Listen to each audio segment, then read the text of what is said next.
Every ancient tradition knew that to heal and transcend was all about mastering and balancing the 5 elements. From yogic and Taoist spiritual sciences of the East, from the shamans of the Americas, to the great philosophers and natural healers of Europe, all of them point to the same truth. The foundation of your being, your body, mind, emotions, and spirit are woven by earth, water, fire, air, and space. And for thousands of years, the path to health, awakening, and true connection with the divine was the path of balancing these 5 forces within you. But as humanity became disconnected with nature, we became disconnected to our own inner nature. And now we are searching everywhere for healing without touching the root of imbalance. To truly heal and transcend, you must first heal through the 4 elements: earth, water, fire, and air. As you need the air, the information and fuel of the breath, to return to the state of rest, clarity, and deep healing. You need the fire, the flame of passion and compassion, to burn away the old patterns that no longer serve you. You need the water, the persistent, cleansing flow, to wash away what's stagnant and create space for new life to emerge. And you need the earth, the grounding structure, to hold and stabilize the new patterns, the new you that is ready to thrive. And this is not just spiritual poetry, but backed by science and scientific truth. The father of modern medicine, Hippocrates, said, "All disease begin with an imbalance of the 4 elements." Long before modern hospitals and pharmaceuticals, great healers understood that every illness had an energetic root. Your body, your mind, your emotions, they're all shaped by the same forces that shape nature itself. When one element is depleted or in excess, you feel it physically, mentally, emotionally. And modern science confirms this on a biological level. 72% of your body is water, flowing through every cell, shaping your emotions and vitality. 12% is earth, the bone, muscle, and minerals that give you strength and structure. 4% is fire, your electricity, your metabolism, digestion, and the spark that keeps you alive. 6% is air, every breath you take, and the oxygen that fuels your mind and body. And the rest is space, the unseen field holding it all together. You are not separate from nature, you are nature. But in our modern world, this truth has been forgotten, so much so that we have even written humans out of the very definition of nature. Yet the reality is undeniable. This body, this mind, is nothing but an accumulation of the elements. But the elements are not just physical substances. These are energetic forces. Life force energy, called by many names such as chi, prana, ki, mana, doesn't just flow randomly. It expresses itself in different frequencies, different vibrations of creation, and in different geometries. And these division of vibrations are what we call the elements, acting as the blueprints of energy that shape your body, your mind, your emotion, and your soul. As the life force of energy in the inner anatomy is a complex system, the 7 central chakras is a great foundation of understanding. But the origin of these is that the lower 4 chakras, or the chakras of the elements. The root chakra being the earth chakra, sacral being the water chakra, the solar plexus being the fire chakra, and the heart being the air chakra, and the upper 3 chakras being associated with space. Because these chakras are the energetic centers of the element of nature, we can see that we collect the energy from the source of the 5 elements in nature through our 5 senses, and it's stored in these batteries known as chakras.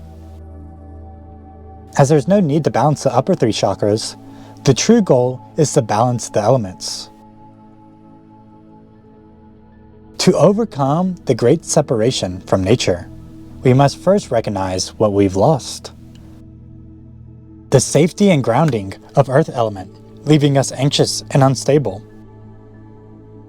The flow and adaptability of water, leaving us rigid, depressed, and stuck in life. The calm and steady flame of fire, leaving us burnt out or powerless. And the unconditional love carried through the air, leaving us disconnected from each other and ourselves. Across the world, different cultures gave language to the forces of nature, each describing the same truth in their own way. In the East, the yogic sciences called it Panchabhuta, the five great elements of earth, water, fire, air, and akasha.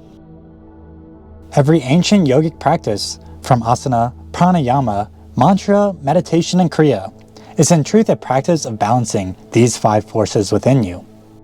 And with the other traditions having these same five elements, from Western alchemy, shamanism of Native Americans, mystical Judaism, and Egyptian Hermeticism. In traditional Chinese medicine and Taoist philosophy, we find a slightly different map of nature's forces. While there is some overlap from the yogic Panchabhuta, the Wu Jing, or five phases, offers a unique lens focusing on the dynamic, ever-changing relationship between all things in the universe. The five phases are earth, wood, water, fire, and metal. Here, wood represents growth, expansion, and the vitality of life pushing outward, while metal represents structure, refinement, and the ability to cut away what no longer serves.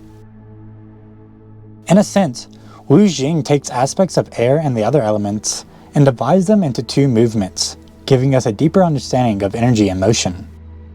And while air and space is not directly named in this system, they are ever present, understood in Taoism through the aspect of the Tao itself, the infinite, formless, pure element from which all others arise and return.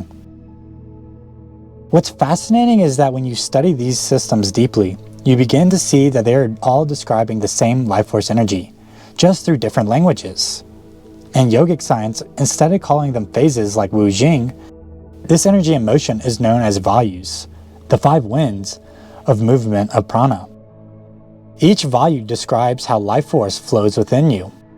Prana Vayu, the inward breath of vitality and inspiration, is associated with the element of metal. Apana Vayu, the downward current of grounding, elimination, and release, is associated with the element of water. Samana Vayu, the centralization in the belly, is about digestion and transformation, associated with the earth element.